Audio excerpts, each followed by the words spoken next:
himself noted, we cannot yet say that the United Nations has opened its doors wide enough to indigenous peoples, and so we need to be more ambitious.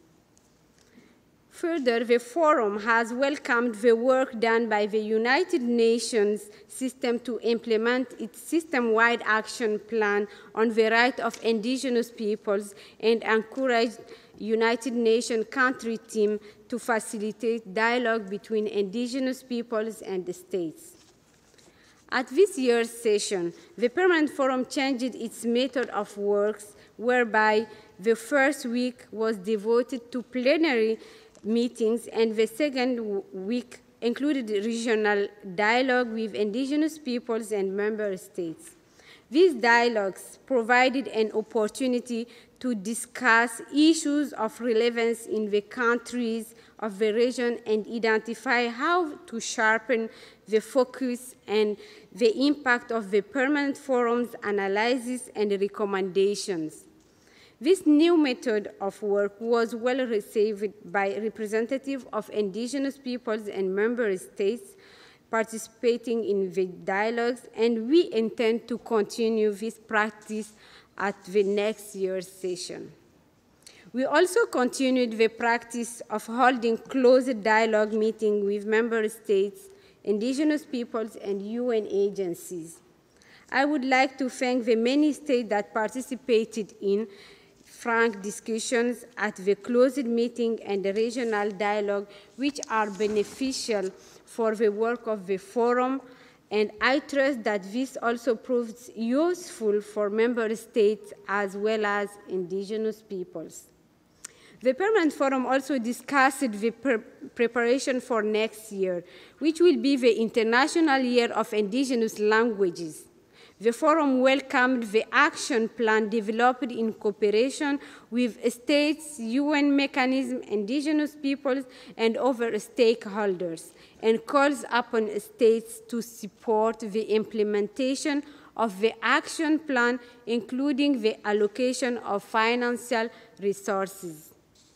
In deliberation related to indigenous women, youth, and children, the Permanent Forum has recommended that the Commission on the Status of Women organize a high-level interactive dialogue on the right of indigenous women in 2020.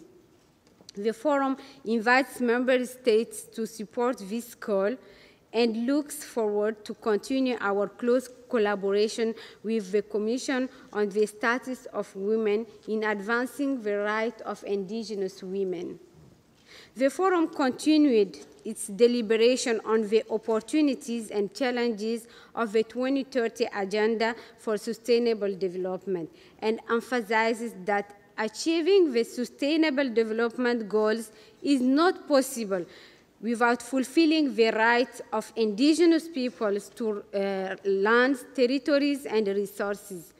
The Forum calls upon states to ensure the recognition of customary right or tenure of indigenous peoples to their lands and resources, and Sustainable Development Goal 2, which calls for secure and equal access to land.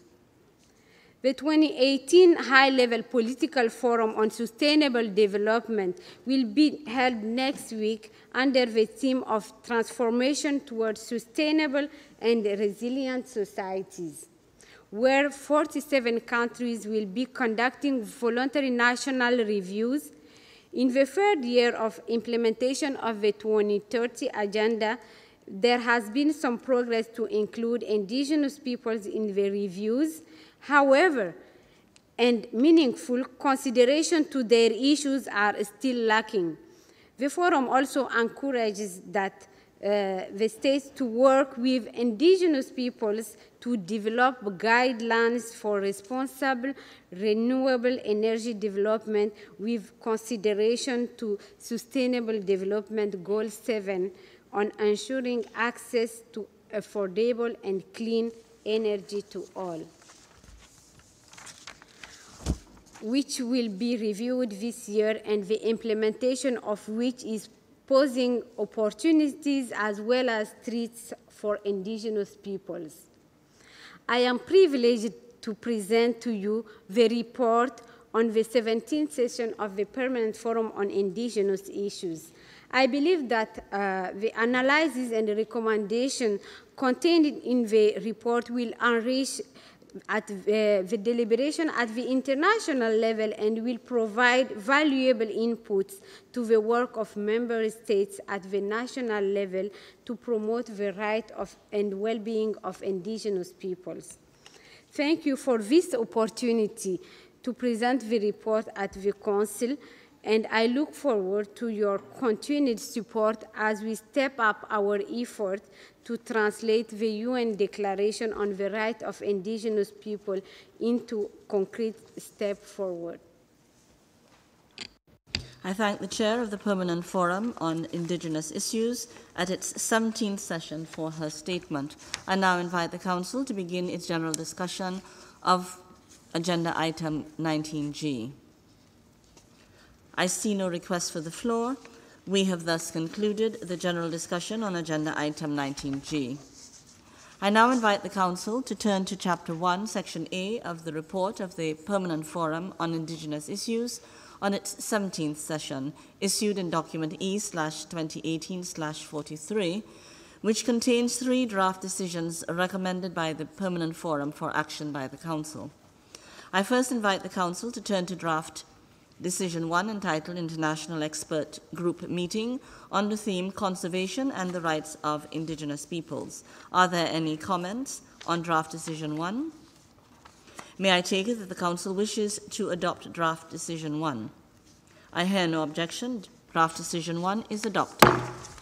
Does any delegation wish to make a statement after the adoption of Draft Decision 1? I next invite the Council to turn to Draft Decision 2, entitled Venue and Dates for the 18th Session of the Permanent Forum on Indigenous Issues. Are there any comments on Draft Decision 2? May I take it that the Council wishes to adopt Draft Decision 2?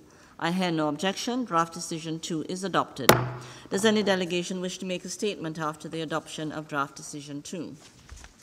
I now invite the Council to turn to Draft Decision 3, entitled Report of the Permanent Forum on Indigenous Issues on its 17th session and Provisional Agenda for its 18th session.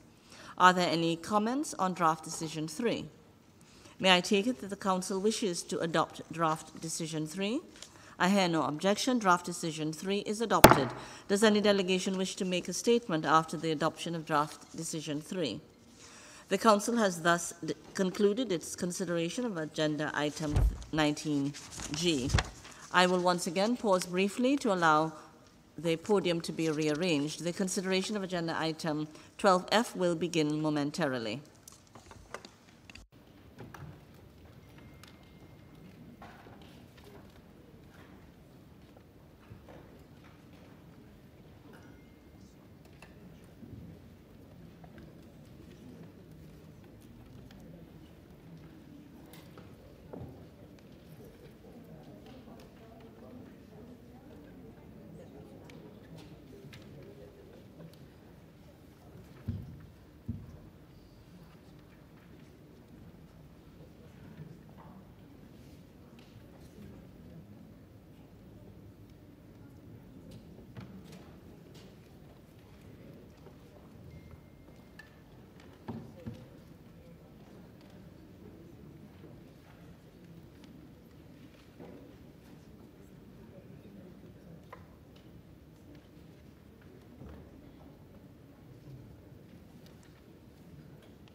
I now invite the Council to resume its consideration of Agenda Item 12F, Prevention and Control of Non-Communicable Diseases. As delegations will recall, the report under the item was considered at the 12th June Coordination and Management Meeting. The Council now has before it Draft Resolution E/2018/L.16, entitled United Nations Interagency Task Force on the Prevention and Control of Non-Communicable Diseases, as submitted by the Russian delegation. I have been informed that the draft resolution contains no program budget implications. I first give the floor to the distinguished representative of the Russian Federation to introduce the draft resolution. Excellency, you have the floor. Большое спасибо, госпожа председатель. Проблематика неинфекционных заболеваний является одной из приоритетных в здравоохраненческой повестке дня Российской Федерации. Мы последовательно совершенствуем и укрепляем национальный потенциал в этой области. Госпожа председатель, 2018 год станет очередным этапом в укреплении международных усилий в области профилактики и борьбы с неинфекционными заболеваниями.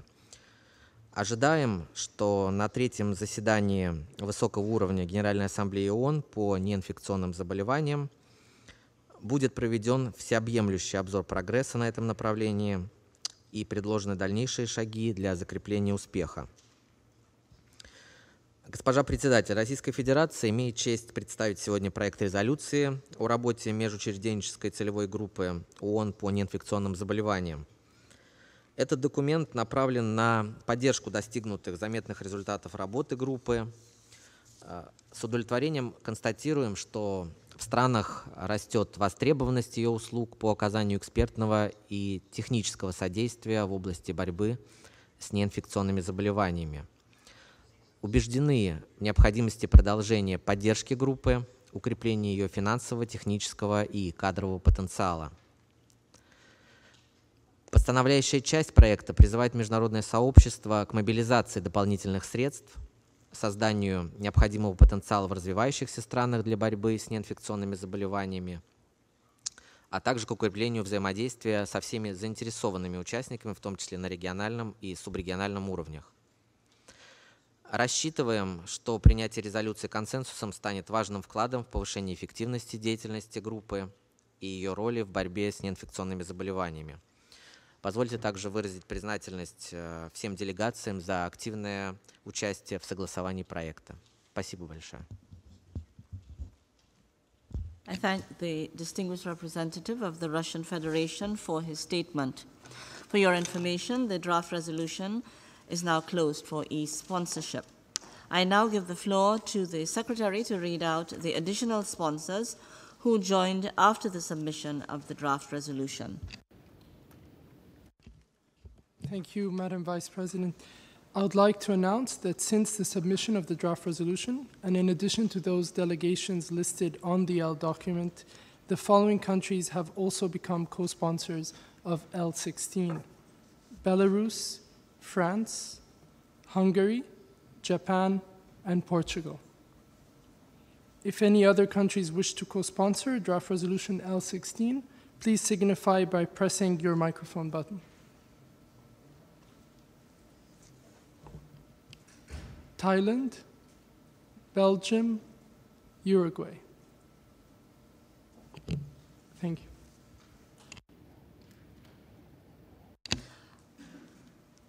I thank the Secretary for announcing the additional co-sponsors.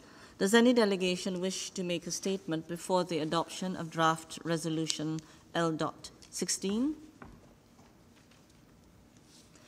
May I take it that the Council wishes to adopt draft resolution L.16? Okay. Does Uruguay wish to make a statement before the adoption? Yes? After. Okay, after. May I take it that the Council wishes to adopt draft resolution L.16? I hear no objection. Draft resolution L.16 is adopted. I now give the floor to Uruguay to make a statement.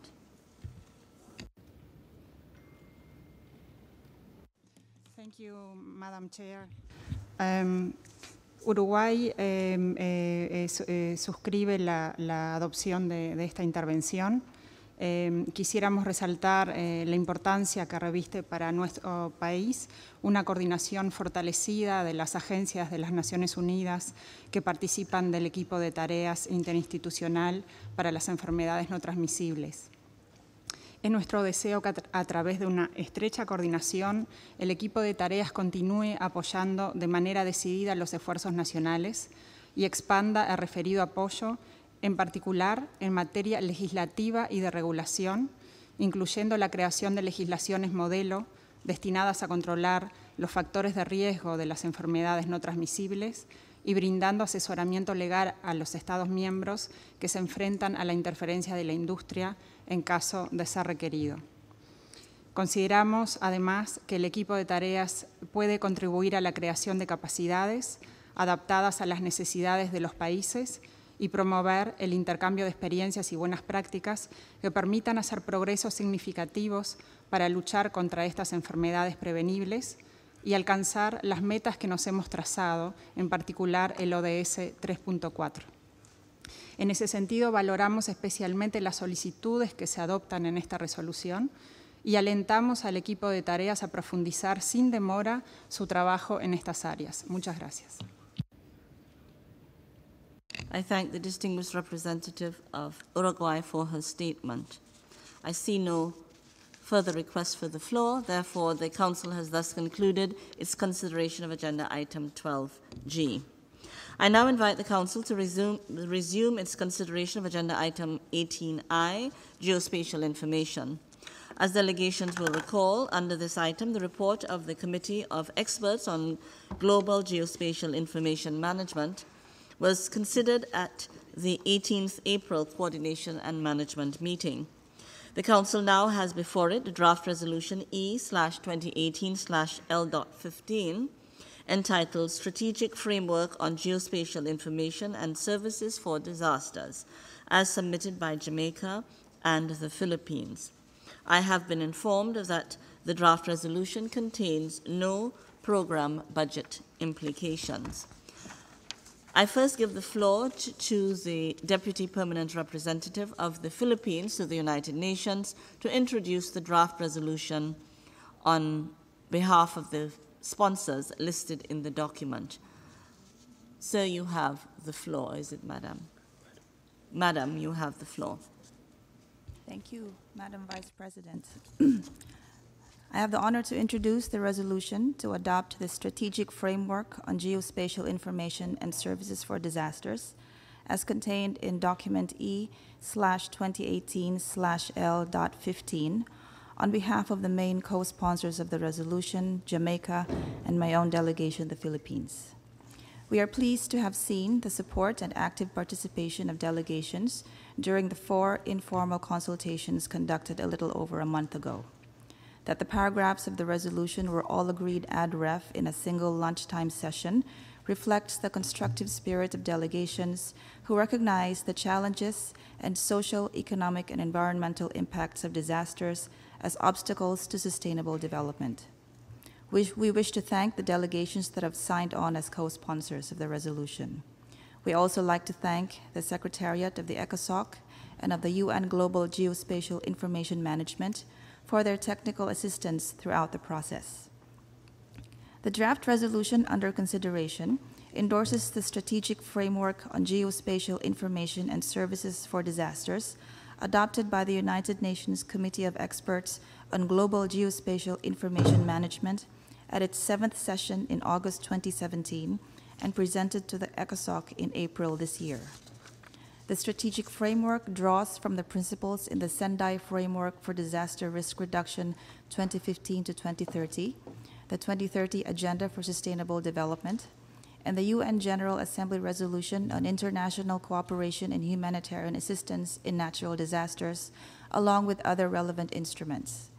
It aims to guide stakeholders and partners in the management of geospatial information and services in all phases of disaster risk management, and presents 5 priorities for action, namely governance and policies, awareness raising and capacity building, data management, common infrastructure and services, and resource mobilization. The resolution invites member states, their relevant government agencies, the United Nations system, international organizations, donors, the private sector, academia, and non-governmental organizations with responsibility for disaster risk reduction and management to adopt the strategic framework in accordance with their mandates. In varying degrees, we all endure the impacts of natural disasters. We have learned from the experience, and our responses to these events have led to the improvement of disaster risk management. We recognize that using geospatial information and services helps reduce the social, economic, and environmental risks and impacts of disasters.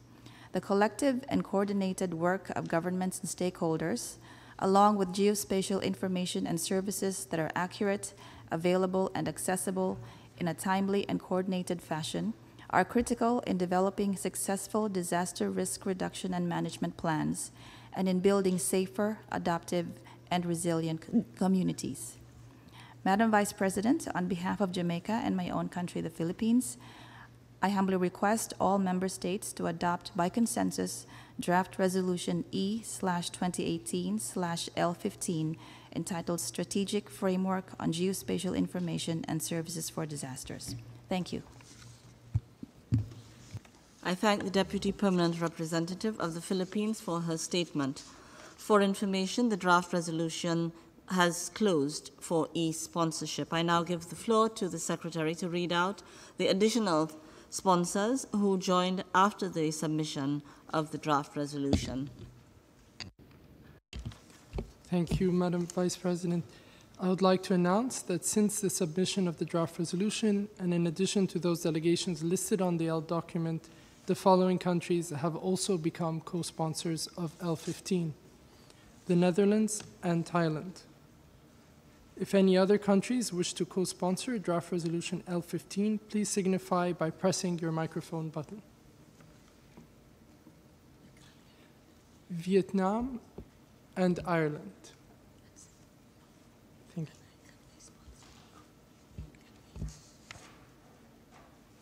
And St. Vincent and the Grenadines. Thank you.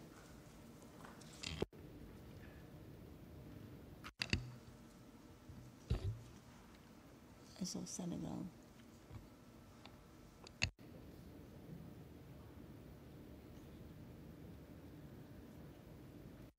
Did I see Senegal requesting sponsorship? Yeah, he's nodding, yes. Yes, you want to join the list of co-sponsors, correct? Yes.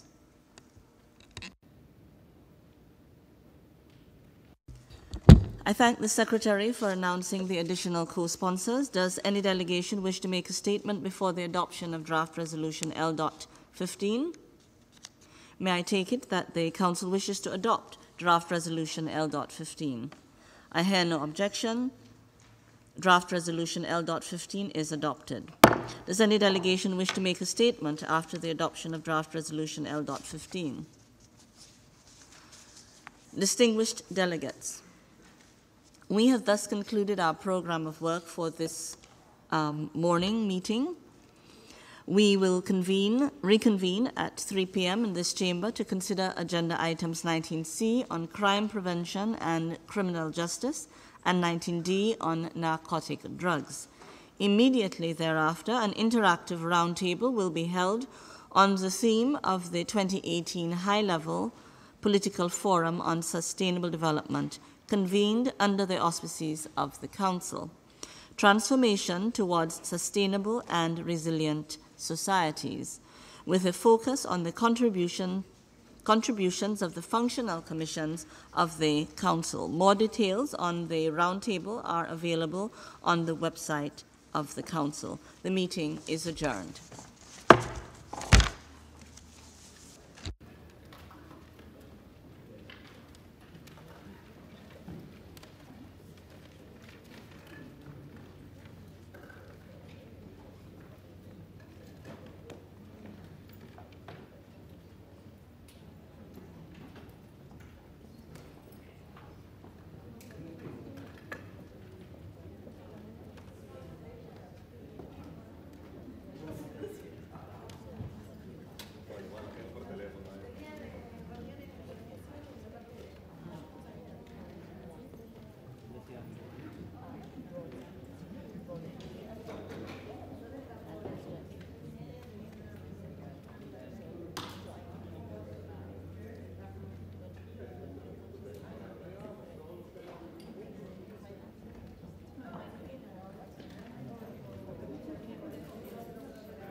you.